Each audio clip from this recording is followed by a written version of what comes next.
Today we'll be making sandwich bread, sourdough sandwich bread. So I am going to feed Fred first because he's got to be fresh and active.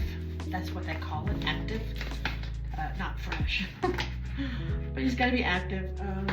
He probably pretty much was because I fed him yesterday, but I want really active. Starter for this one. So that was some wheat flour. This is some all-purpose. And you see, I always use King Arthur. Always. It's the best flour.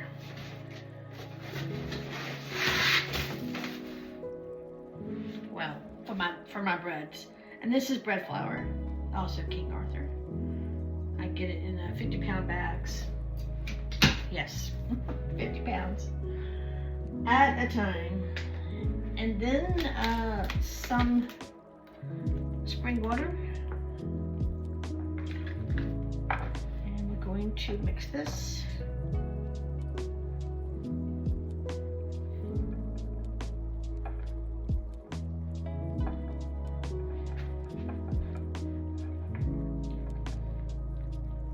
This is a little, actually, I like that consistency. Not bad, not bad.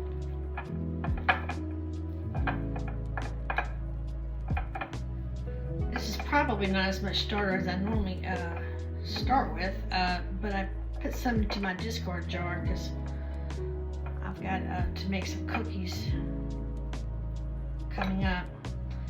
So that looks good. So we're gonna put this into our wick jar.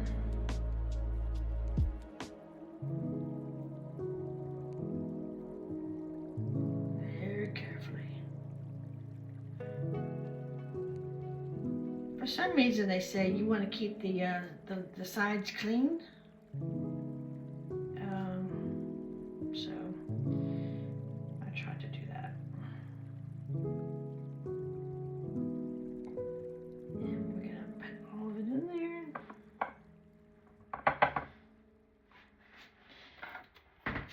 We're gonna put our lid on. We're gonna move the rubber band down so you can see how much he grows throughout the day, and we're going to put him in his little house. And a tip, pro tip if you will, as you start to as your starter is starting to grow for your next recipe, go in and do a quick little stir like every 30 minutes or so, and that promotes faster growth. So like if you're in a hurry or you want to make something, today instead of tonight or whatever, that's what I would recommend. It does work. All right, we will continue with making our sourdough sandwich bread. So here is Fred. Oh my God, look how much he rose. It's just incredible. We're gonna need 300 grams of that starter. So I'm gonna put my bowl on the scales. This recipe requires using the dough hook on your mixer, hence why I'm using this bowl. Okay, so 300 grams of active starter. That's quite a bit actually. This makes a huge loaf. So if you're gonna make it, be sure you've got enough starter, because 300 grams is quite a bit. In fact, it may use all this. I've got some more. Not to worry. 630 grams of all-purpose flour. So 630 grams of all-purpose flour.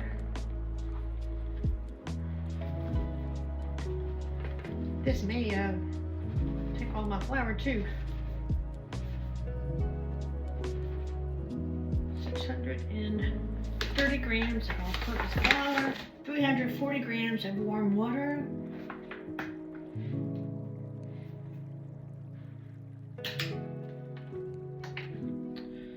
So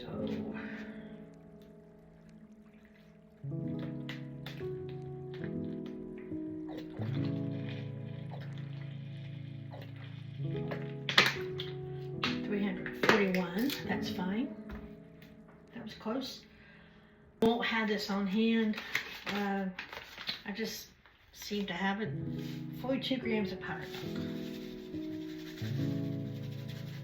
I think this is what makes this this particular loaf so nice, because it does have this 42 grams.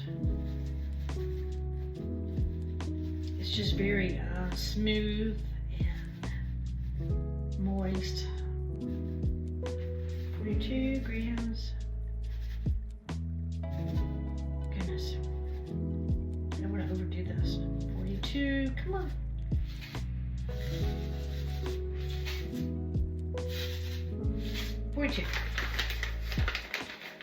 Powdered milk, 15 grams of sea salt,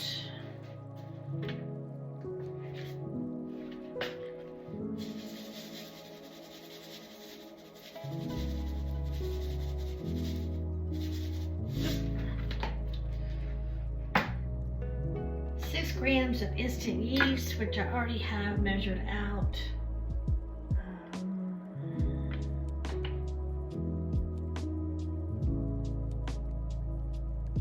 Did I say 16? I meant 6. 6 grams of instant yeast, already measured. And now I'm going to add the 57 grams of unsalted butter. That's at room temperature.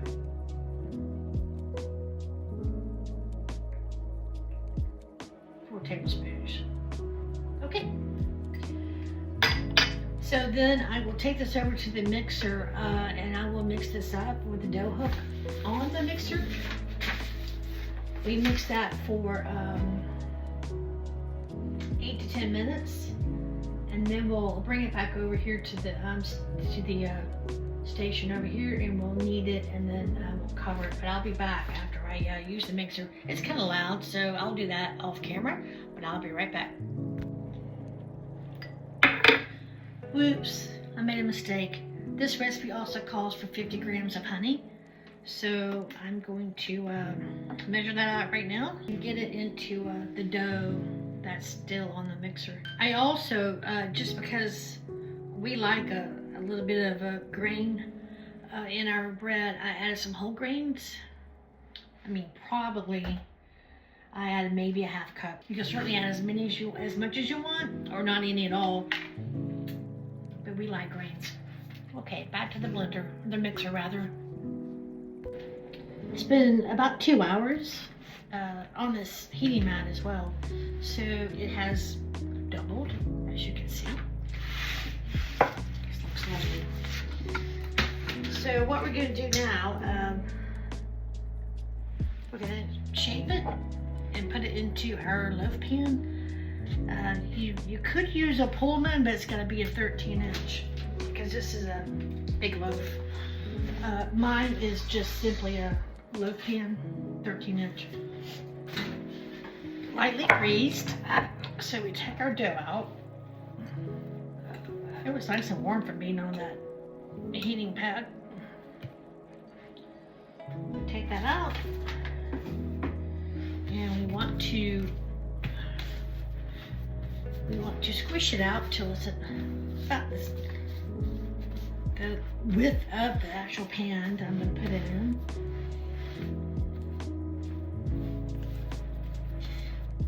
And then we're going to roll it up. Look at all those nice little grains in there. We're going to roll it up like with a cinnamon roll. You want to roll it tight so that you don't get any air pockets in there. About as tight as I can roll it.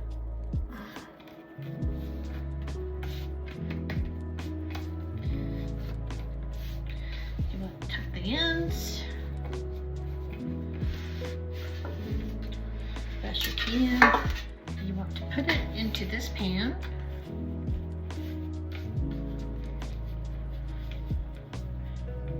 I'll try to get it to where it's going to be about the same size from one end to the other. And plop it into your pan.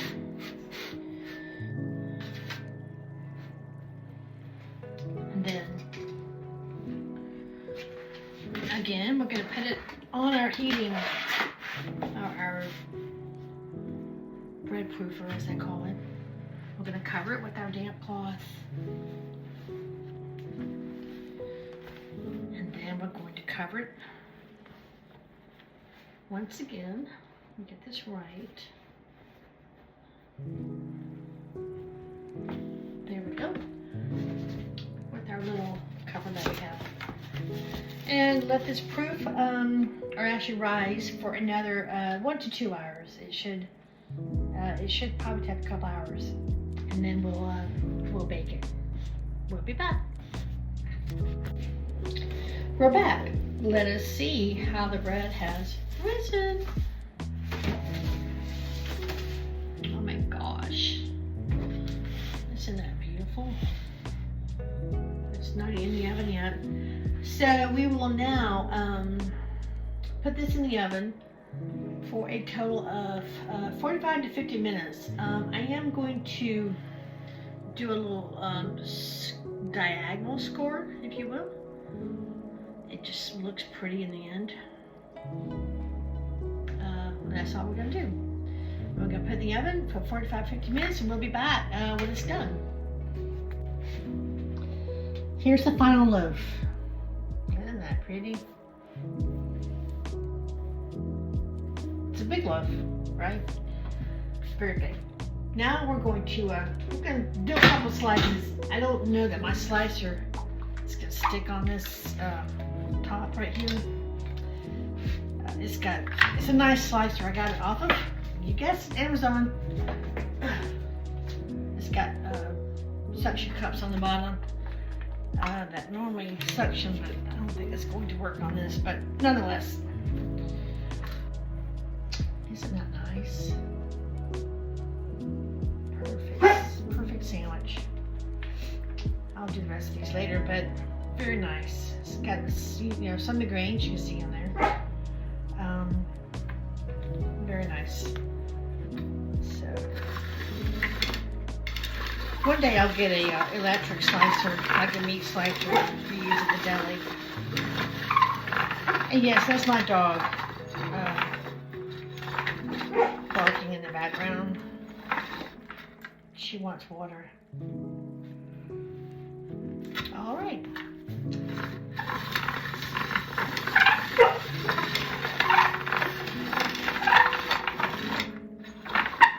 But for my purposes, this little slicer is the bomb. I think it's like 125 or something like that. And there's a much more expensive one that looks just like this.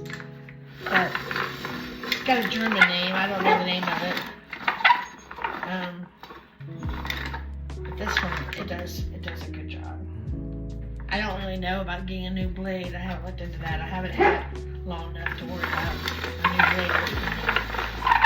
Obviously, the key is just keep your finger away from the blade, right? Okay, well that's all for now. And I just love this bread. Look at that, isn't that pretty? It really is. I haven't bought bread at the store, in a year. So nothing, no rolls, no English muffins, nothing. So anyway, so that's all for today. Thanks for watching as always.